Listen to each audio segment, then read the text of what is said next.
Welcome to the Bluewater Recycling Association. Have you ever wondered what happens to your recyclables once they've been collected curbside?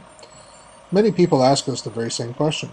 Today we're going to take you inside our material recovery facility where we can get a closer look at what happens to your recyclables once they've been collected. Based in Huron Park, near Exeter, Ontario, the Bluewater Recycling Association Material Recovery Facility accepts materials from a 4-county area including Huron, Lambton, Middlesex, and Perth County. Every day, over 30 vehicles leave our yard and collect materials from some of our 70,000 households in the area. At the end of the day, our vehicles deliver your recyclables to our facility where they are separated into different commodities, getting them ready for end market. Some 2 million pounds of recyclables are actually received on a monthly basis and converted into valuable commodities that are sold worldwide. It all begins here on the tipping floor. As the vehicles unload their cargo, we inspect the materials to make sure we are receiving the intended recyclable materials. That's why our drivers are instructed to leave behind non-recyclable materials.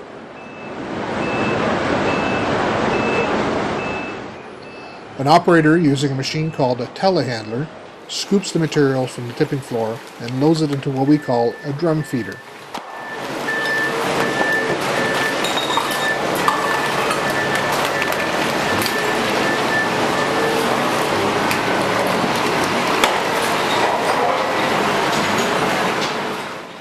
Essentially, it's a hopper with a conveyor at the bottom that prepares the material for processing.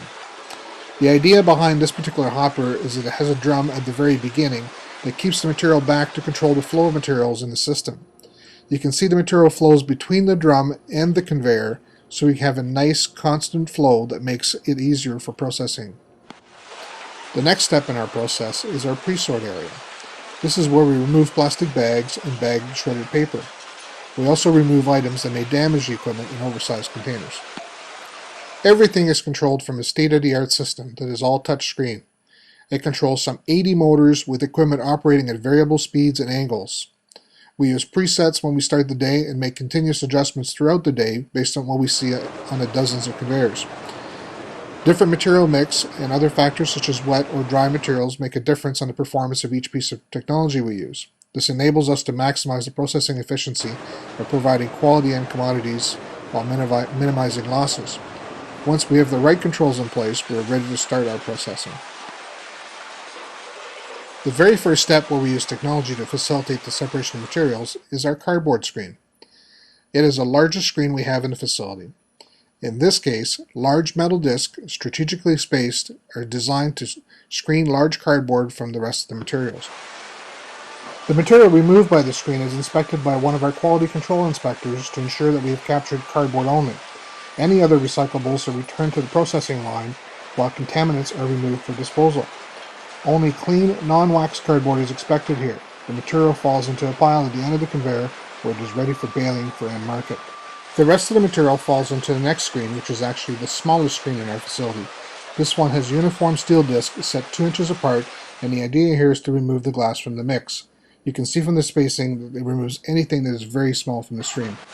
The glass and other fines that fell through the fine screen are directed below an overhead magnet to remove steel caps and lids that may have fallen with the small glass.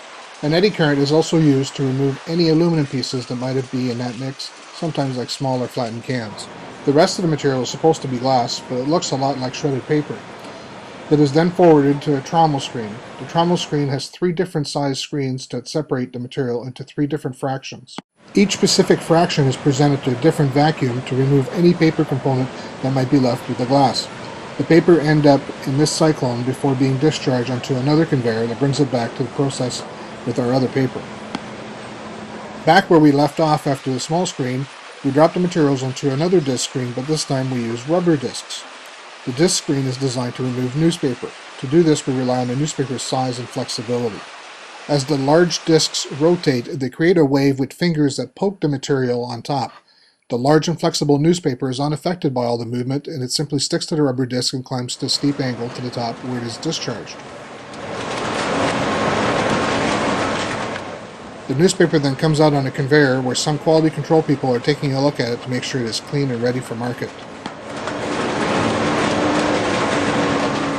The rest of the material is made up of smaller, more rigid packaging. Anything smaller than 9 inches simply falls in between the discs. Everything else falls or rolls to the bottom of the screen because of its steep angle. The smaller, more rigid materials are consolidated and directed onto another disc screen.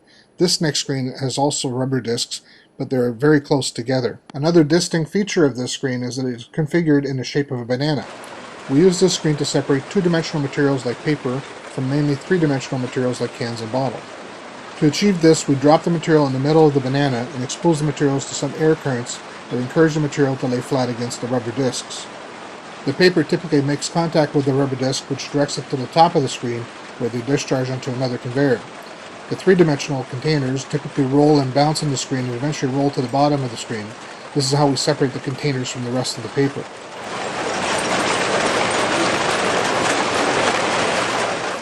The paper that came off the top of our screen is then forwarded to an optical system that will actually visually inspect the material and remove contaminants that are not paper.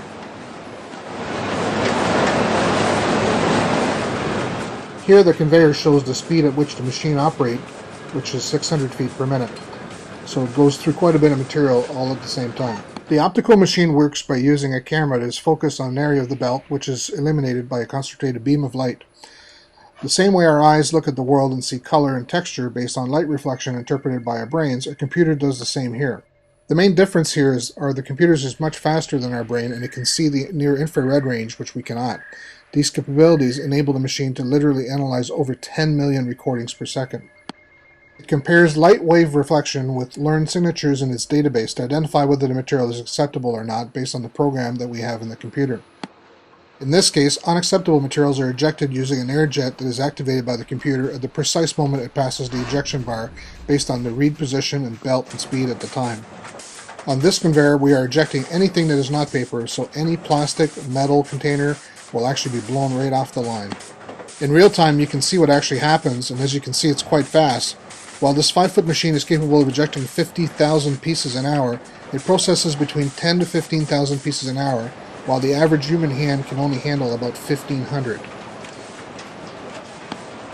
From time to time, paper will be ejected with the plastic or metal because the container may have been on top of some paper.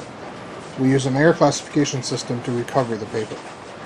Materials travel on a conveyor where fans above vacuum the paper off the belt onto a mesh belt above, leaving the heavy containers untouched. Once the containers have reached the end of the belt, the suspended paper is released by the fans that blow them in the opposite direction.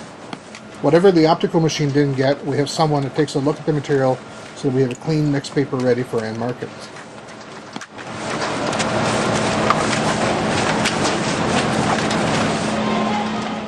The containers that came off the bottom of the banana screen are then sent to more or less a container line area where we have a presort to do an inspection to remove larger pieces of paper that might still be in the mix.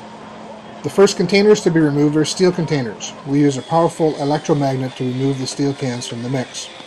Immediately following that, we actually crush the materials by feeding them through a perforator. The perforator performs a number of functions for us. By punching holes in the containers, they release their contents, including any liquids. It also crushes the glass that may have been missed earlier in the process, and they stabilize the containers, making it easier for our optical system to perform better. After the perforator, we use a disc screen to remove any glass that may have been along with any liquids. The stream of materials that exit that area is predominantly plastic and aluminum containers with some paper. This stream of material is sent to the second optical system in our facility. When we installed that one, it was the largest in the world with only 2 others like it in Italy and Korea. It processes over 500,000 ejections per hour.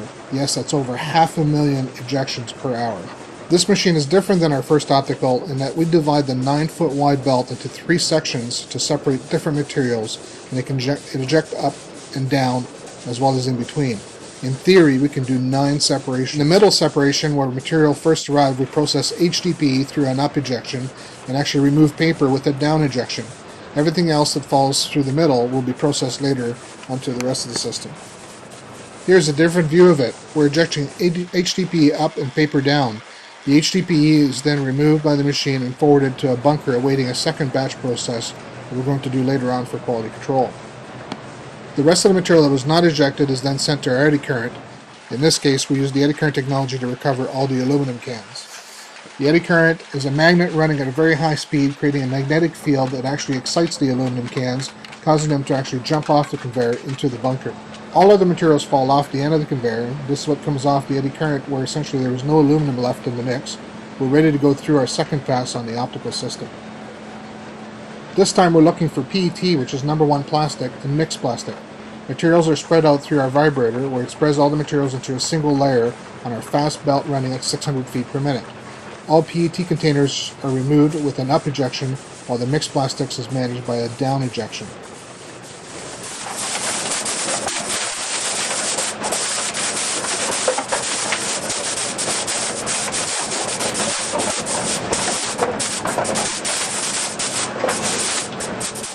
The mixed plastic is sent down its own conveyor, where it is inspected to make sure it meets quality requirements by end markets. Every material is then sent to its own walking floor, awaiting baling. Here we have a screenshots of the 9 walking floors that we have ready for storing materials, ready for preparing for baling. In this case, PET is being dumped from one of them onto our baler conveyor, directing the materials into our baler. The baler receives the material in its hopper and it compacts it with its main ram that applies over 350,000 pounds of pressure to compact the material into a tight bale. Each bale measures about 2.5 feet by 3.5 feet by 5 feet. Depending on the material, it can weigh over a ton each. It takes about 40 of those to make a tractor-trailer load that we can send to end market.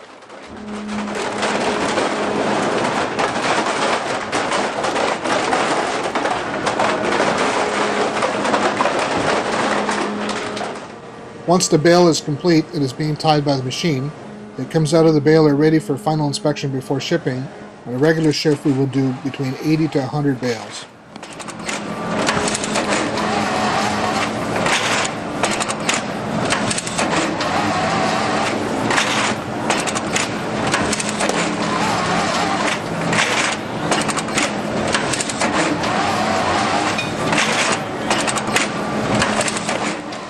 Each commodity is then stored indoors in its own row awaiting shipment to end markets. And that's pretty much how we separate all your recyclables from the blue box into valuable commodities. Thank you for coming.